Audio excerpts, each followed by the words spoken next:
the war-torn skies of Europe with Hitler's mighty Luftwaffe. Messerschmitt's Me-110 destroyer, an all-purpose night fighter, escort and dive bomber of unequaled versatility.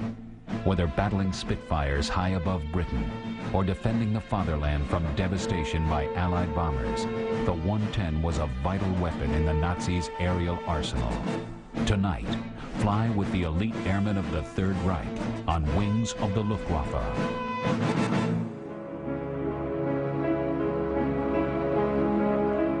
Basking in the sunshine at RAF Cosford Aerospace Museum, it's hard to put into perspective. But 50 years ago, this machine was embroiled in the most violent and deadly 6-year period in the whole span of human history. 50 years ago, this Messerschmitt 410 was one of the tools of aggression with which Adolf Hitler planned to subdue the Western world. In 1942, hundreds of Me-410s darted through the skies of Europe with one purpose and one purpose only: to destroy the men and the machines of war that encircled Germany. But rather an entire class. And because they were put to so many uses, escort, tank destroyer, night fighter, they may have been the most versatile, most ambitious planes of the war. The destroyer line, but it took several years of hard work before the twin-engine craft was ready for service. In the years leading up to the war, the destroyer's greatest champion was none other than Luftwaffe Reichsmarschall Hermann Göring. This former World War I ace, steadily preparing his forces for the inevitable conflict, keenly recognized the ascendance of air power and intended gathering the most formidable arsenal the world had ever seen. This is a Junkers 86. As one of the Luftwaffe's first monoplane bombers, its survival hung precariously on the armaments it carried into battle. That vulnerability led military planners to search for ways of giving expensive bombers like the 86 a better chance of coming back. When more powerful engines arrived on the scene, there was great hope that the next generation of German bombers might actually be able to outrun enemy fighters. The Dornier Do-17 was the manifestation of that optimism. Constructed with very light armor, the plane was for a bomber really quite nimble. Because of its curious shape, the Do-17 was quickly dubbed the Flying Pencil by the Luftwaffe pilots who flew her. The Dornier's closest peer at the time was a highly advanced bomber called the Heinkel He-111. German strategists fantasized that in the coming conflict, fleets of such warplanes would rule the skies, and soon thereafter the ground below. But with these hopes came concern. Lessons in Spain, paid for in airmen's lives, had taught the Luftwaffe that these speedy bombers were still very vulnerable to enemy fire. The solution was clear. Bomber fleets would need long-range escort fighters to accompany them. Only then could the slashing thrusts of attacking enemy fighters be blunted. The idea of a long-range escort fighter was not entirely new. In America, Bell Aircraft had struggled with the concept and come up with an answer of its own. The extreme range required for such missions would only be feasible with large twin-engined aircraft, even bigger than many bombers of the time. The Airacuda was Bell's first endeavor in this direction, and displayed several novel features, including propellers placed at the rear of the wings. This allowed the front of each engine nacelle to pack the hidden sting of a gunner and a large caliber cannon. The massive fighter never made it onto the production line, but the company's next product, the P-39 Airacobra, did go on to carry thousands of Russian pilots into combat on the Eastern Front. But with existing technology, an effective dual-engined fighter was still not feasible. At the time, technology dictated that aircraft, high-performance aircraft, be constructed almost entirely from metal. Aluminium, steel, that was the stuff that military planes should be made of. In aviation manufacturing, wood was rapidly being relegated to the past. And by the late 1930s, that transition was almost complete. Yet there were still some who persisted in favoring the lightness provided by wood construction. Future designs would vindicate them in their stand. This remarkable aircraft was designed by the famous Dutchman Anthony Fokker. Designated model G1, it was better known as the mower. And unfortunately for its targets, that had nothing to do with the sound it made, but rather indicated just what its guns would do to anything in its way. Twin-engined, multi-seated, multi-missioned, it fitted the destroyer concept perfectly. Fokker's design was extremely agile, something few destroyers could really boast. Ironically, this was partly due to the plane's wooden wings. Unfortunately for the Dutch, very few were built by the time of the German invasion.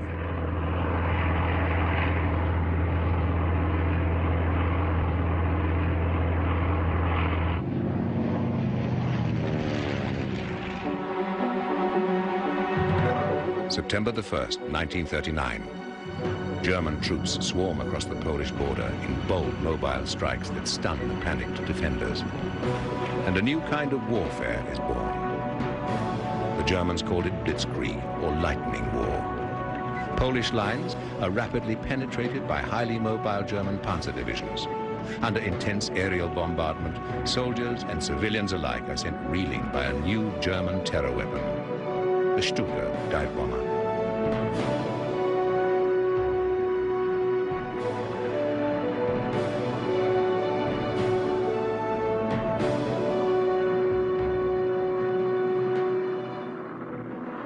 Germany's twin-engine bombers, unchallenged by Poland's antiquated air force, fly with impunity and wreak destruction on Polish cities.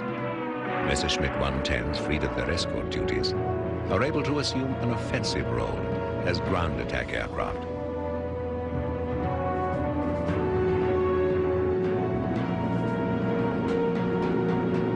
But Poland was only the first.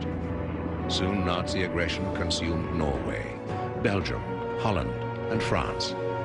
Nations with inadequate air forces, unable to challenge a Luftwaffe that dominated the skies over every single battle it entered. These were all conflicts relatively close to the fatherland. Many airfields were quickly taken by German ground troops. Others were lost by simple incompetence. But as the war spread, Allied commanders learned hard lessons. There would be no more easy victories for the Luftwaffe. The next target was Britain, saved from the fate of the rest of Europe by a narrow band of water called the English Channel. And just as important, the British had the Royal Air Force. If German bombers were to bring England to her knees, Messerschmitt destroyers would have to escort them. The British had one other quite ingenious card up their sleeves: radar. With it, RAF fighters could locate incoming bombers almost invariably. A showdown of sorts had arrived between the RAF Spitfire and Goering's unproven escort. Caught momentarily without escort, German bombers like this HE-111 were easy prey. From nearby, 110s close in to defend the bomber, and with the advantage of height, target the Spitfire. But this film shot from a 110's gun camera illustrates the destroyer's basic flaw. Over 60 miles per hour slower than the British plane, they could never outmaneuver the single-engine fighters. The Spitfire simply flies out of reach. In a few desperate days, the theory of Goering's destroyers was tried, tested, and abandoned.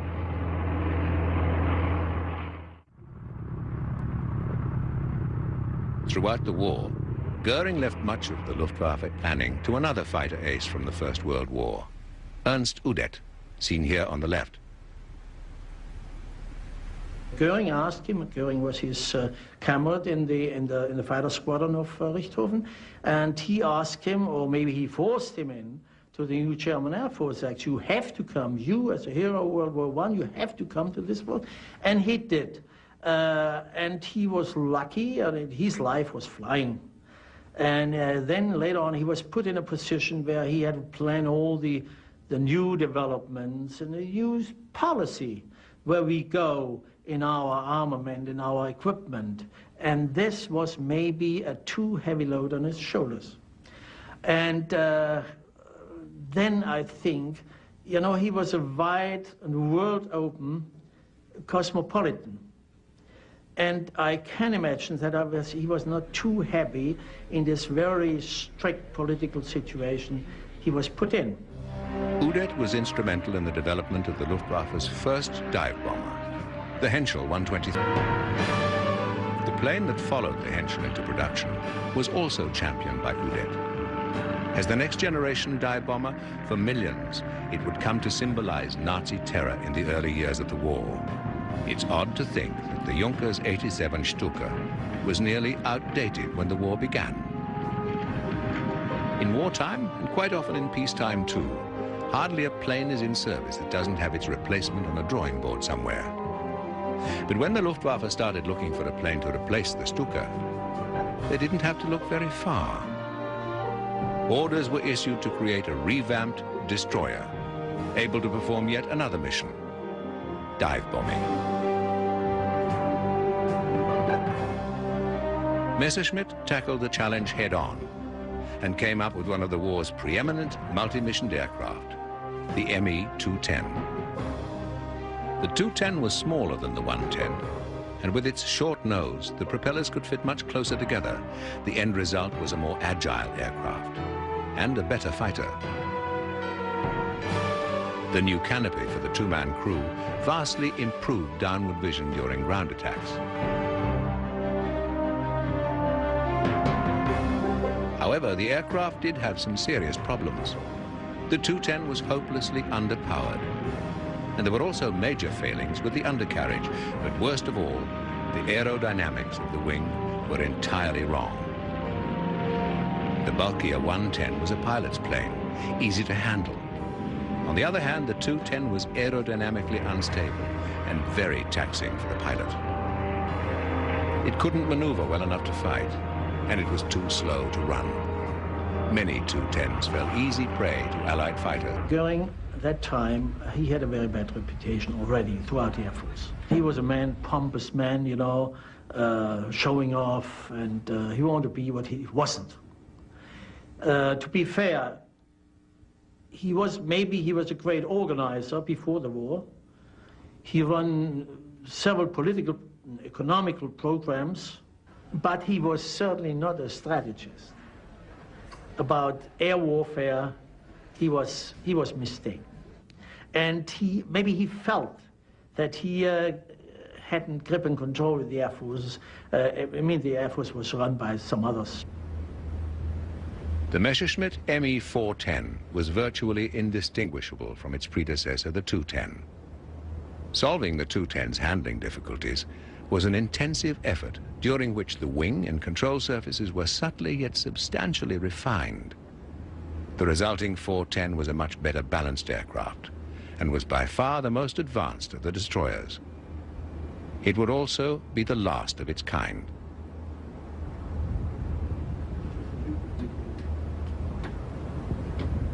The Hornet was a truly innovative machine. In the cockpit, the pilot could look down between his feet for an unobstructed view to the ground below. The plane was made by 4 hardpoints mounted behind the bomb bay. Engine radiators sat on the outboard of each wing. Movable tabs controlled the airflow.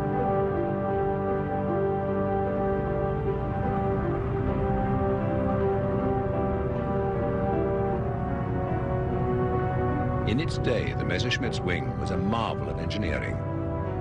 Not only did it house, the destroyer's defensive sting was controlled by the 410's radio operator.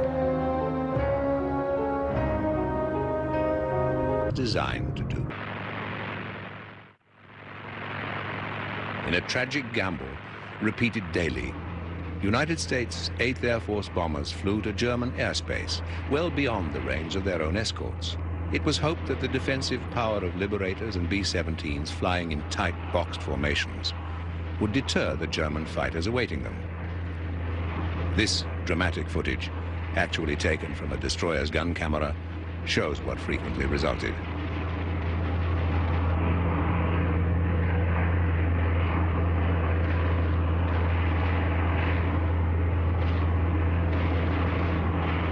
For a while, twin-engine destroyers were even more effective than the single-engine fighters normally used to intercept Allied planes. The destroyers had greater endurance, and they could stay airborne for up to 3.5 hours. Moreover, they packed such immense firepower that during the 3.5 hours, they could truly decimate the incoming bombers.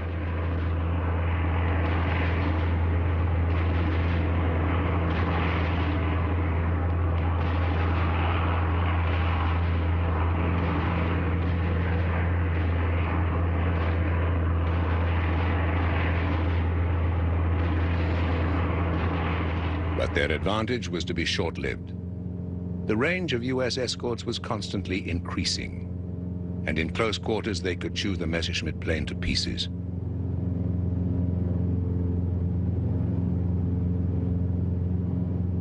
This 110 is being attacked from below and hasn't the slightest chance of shooting back. And even the sturdy destroyer cannot sustain so many hits and survive.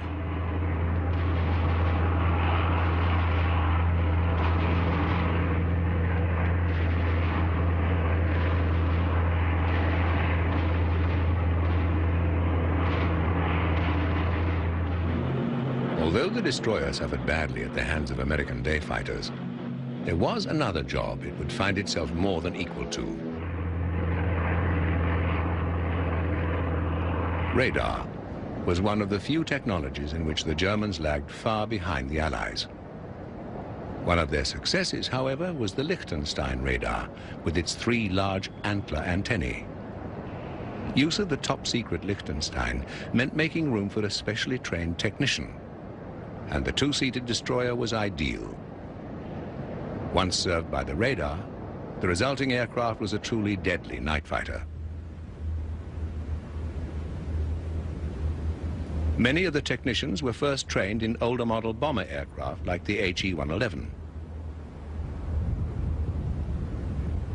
The reason for all this effort was a pressing one. For when the American 8th Air Force was finished bombing Germany for the day, the RAF would continue the rain of bombs after dusk. Under the cover of darkness, large formations of Lancasters would drone over German cities night after night, for months on end.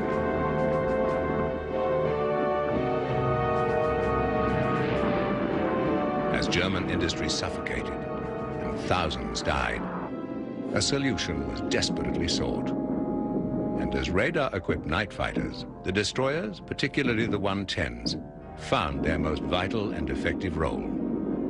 Their great range enabled them to follow British bombers both to and from the target zone, and they would down thousands before the war was over.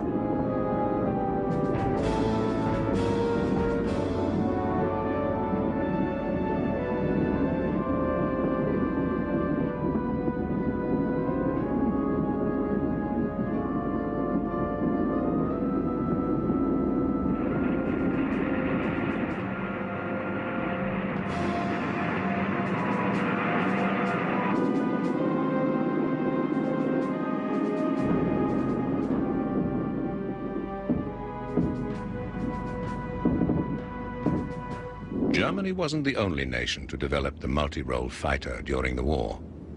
The British had the Bristol Beaufighter, powered by 2 Pegasus radial engines. Reasonably successful in ground attack, the plane proved lethal to naval targets. Yet it was never expected to perform the myriad of tasks set for the German destroyers.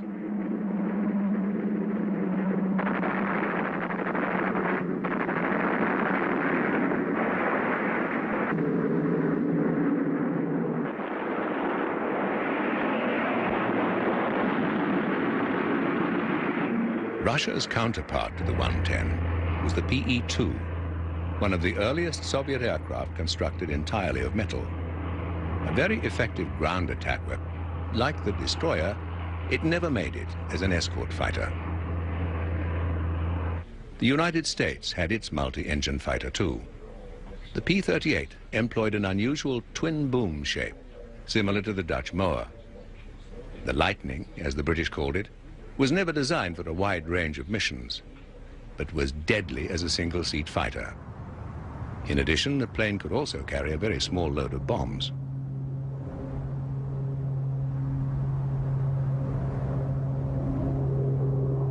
From the outset, the Lightning was designed with one thing in mind: speed. Its two engines didn't have anything to do with safety. They were there for power.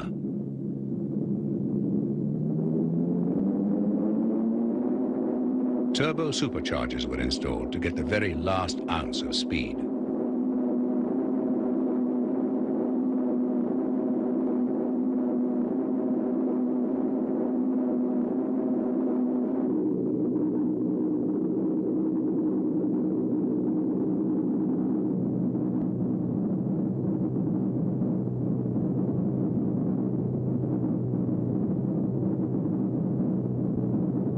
It's easy to see how important reducing drag and weight was to designers.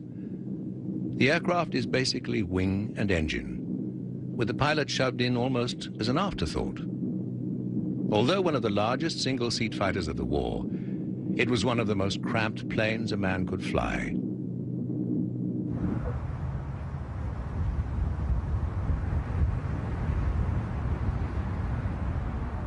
Towards the end of the war, some Lightnings were modified into night fighters.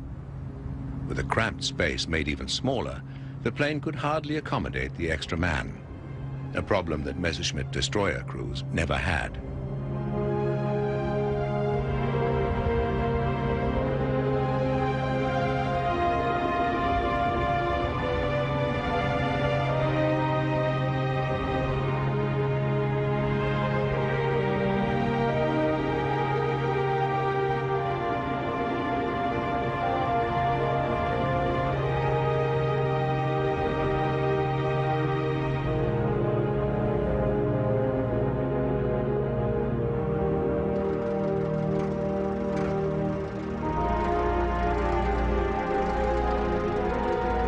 With its two engines, the P-38 was an expensive machine, and it guzzled gas. But that was just fine with the men who flew it, because the aircraft had one advantage that every pilot loves. It was ruggedly dependable. Conventional wisdom at the time said that if a plane was to be durable, it would have to be all metal, made of castings and aluminium. Born of heavy industry, by necessity it was a product of the forge, the metal shop, and the assembly line. But as always, there was one exception to the rule: the Mosquito. Of wooden construction, it was a brilliant idea that the British almost rejected, and only survived because of the acute wartime metal shortage. The Mosquito was not really a destroyer. It was produced in several different versions, each very good at its assigned tasks. But all of the planes had one common trait: their light but strong airframes, which made them so fast there was no need for defensive armaments.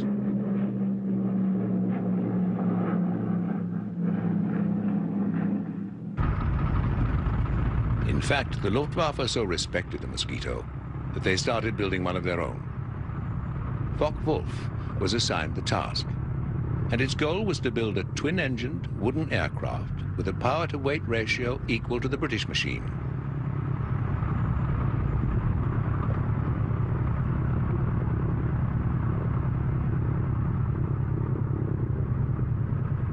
Under the guidance of Kurt Tank, the company embarked on the daunting task of designing and constructing a 400 miles an hour aircraft in just 10 months. Achieving this meant developing an entirely new process of molding wood in huge presses. The airframe had to be worked to extremely fine tolerances, because if wood was to substitute for metal, everything had to fit perfectly. The other ingredient essential to the project's success was a new synthetic resin called Tego film. This was the real key, because it bonded the wood with the necessary strength to cope with the stresses of landing and takeoff.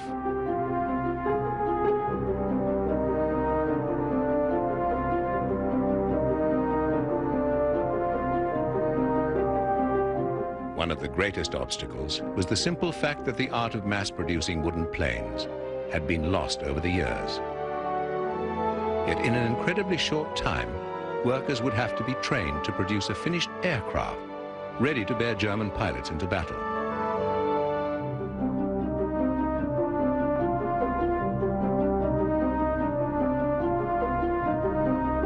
One of the greatest benefits of wooden construction was that the protruding rivets inherent in metal aircraft were no longer needed. The result was a much smoother, more aerodynamic shape. But the abundance of wood and the plane's resulting lightness weren't the only factors that spurred on the project. To Luftwaffe Commander Hermann Goering, the 154, as the plane was called, had become an obsession. British Mosquitoes inspired both fear and respect in the Luftwaffe pilots who faced them. In time, this became so deeply rooted that Goering felt compelled to counter the plane with an even better version of his own. This compulsion went so far that the 154 officially took the British name, Mosquito. Kurt Tank always thought that the German Mosquito was suitable for many missions. At one stage, it nearly took on the role of high-speed bomber. But as the intensity of RAF raids increased, its night fighter role became vital.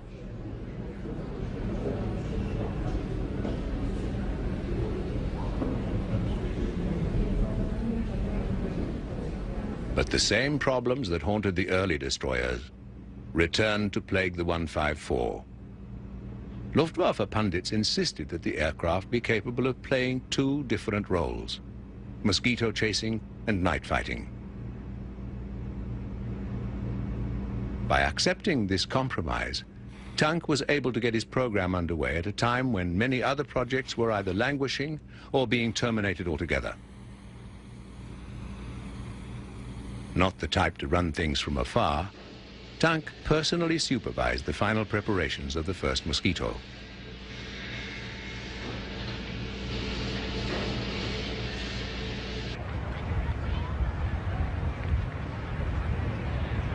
On July the 1st, 1943, the first TA-154 rolled out onto the field at Langenhaven. The smooth wooden surface and clean lines belied the lethal nature of its mission.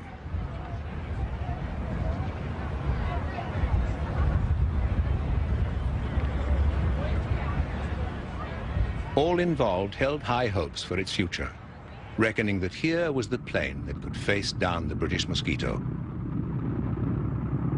With Hans Sanders at the control and Walter Schorn in the back seat, the 154 took to the air on its maiden flight. The project made steady progress. But then it came to a halt one night when British bombers unknowingly did themselves a service by attacking the town of Wuppertal, destroying the factory that made the Tiger film resin. Designers desperately searched for a substitute. What they found, however, was a compound that actually ate into the wood. In their haste to keep the project rolling, several planes crashed in testing. Tank had no choice but to suspend production. For this prudent act, he was tried by Goering on a charge of sabotage. But even in Nazi Germany, that was considered a bit far-fetched.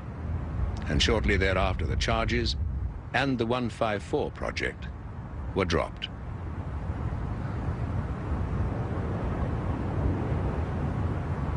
There were other reasons for the Mosquito's demise. Chief among these was the fact that another night fighter, the Heinkel 219, was already in production. And given that Hitler placed an absurd emphasis on offensive aircraft, there was little likelihood that the 154 would ever truly enter production. The German Mosquito, one of the best attempts at an effective dual-engined multi-mission fighter, came to naught.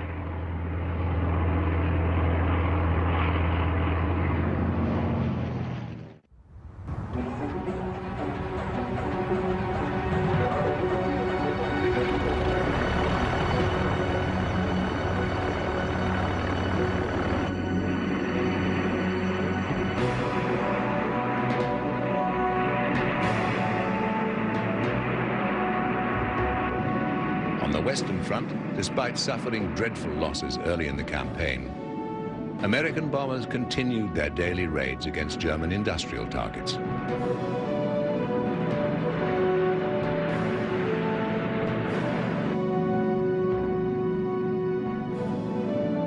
Although 8th Air Force fighter escorts had slowly extended their range, the final leg of many U.S. bombing missions left the Liberators and Flying Fortresses totally unprotected.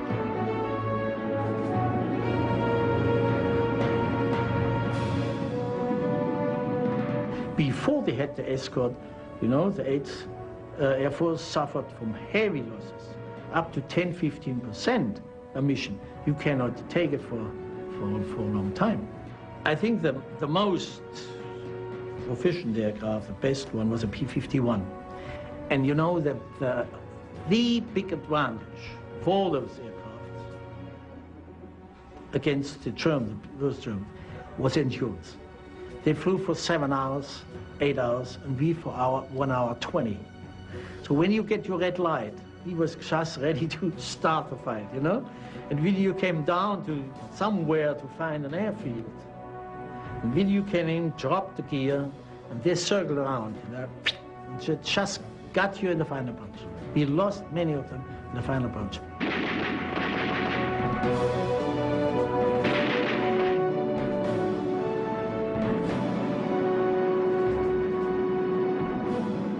Like the British Mosquito, America's P-51 struggled against cancellation from the very beginning. But 2 modifications would transform it into one of the best fighters of the war. The 51 was fitted with a Rolls-Royce Merlin engine, which made it faster than any other piston-powered fighter in combat. At high altitude, it was nearly invincible. The second improvement literally changed the course of the air war. A cavity behind the P-51's pilot seat was adapted to house a large extra fuel tank. The extra fuel meant one very important thing. Highly maneuverable P-51s could now fly to Berlin and back. Like the destroyers, P-51s also performed tactical missions, attacking just about anything that moved in the fields below once their escort job was done. By this time, the Allied aircraft reigned supreme.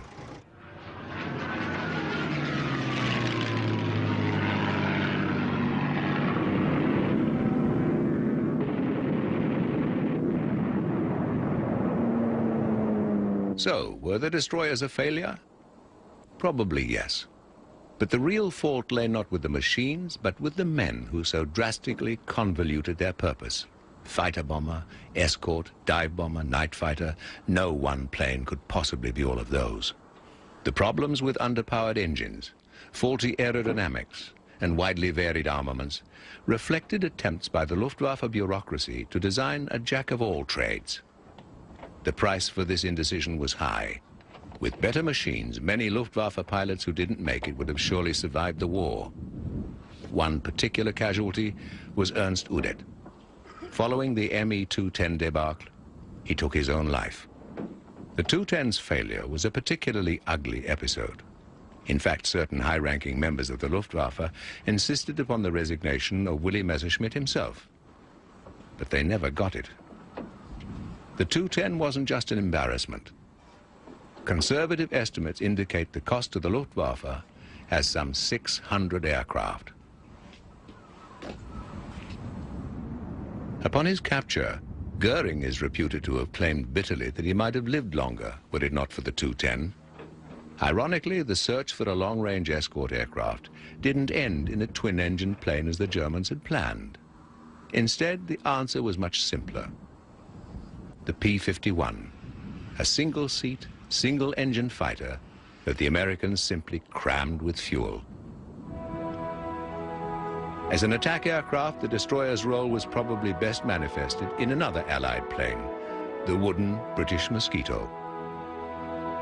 Ironically, the P-51 and Britain's Mosquito were so unappreciated at the time that they both narrowly escaped being scrapped. But Messerschmitt's credibility was impeccable, and for that reason the company had the luxury of being able to fail. But the company was no stranger to success, and during the course of the war, one legendary Messerschmitt practically filled the skies. Called the Me-109, over 30,000 were built. One of Messerschmitt's more revolutionary planes was the 163 Comet, still the only rocket aircraft ever to go to war.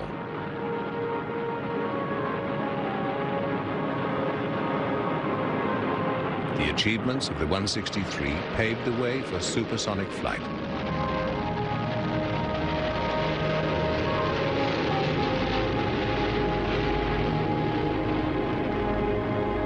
But in the mid-1930s, before the jet came into its own, high speeds, long ranges, and heavy fuel loads meant having a plane with two engines. And the bulk that this created in the end was the downfall of the destroyer line. The original 110s were almost as big as the 111 bombers they were sent to escort. This made them easy prey to single-engined enemy fighters. The smaller 210 was more nimble, but it suffered from dual personalities, ground attack aircraft and dive bomber. In spite of its faulty aerodynamics and terribly weak engines, 1,000 were ordered straight off the drawing board.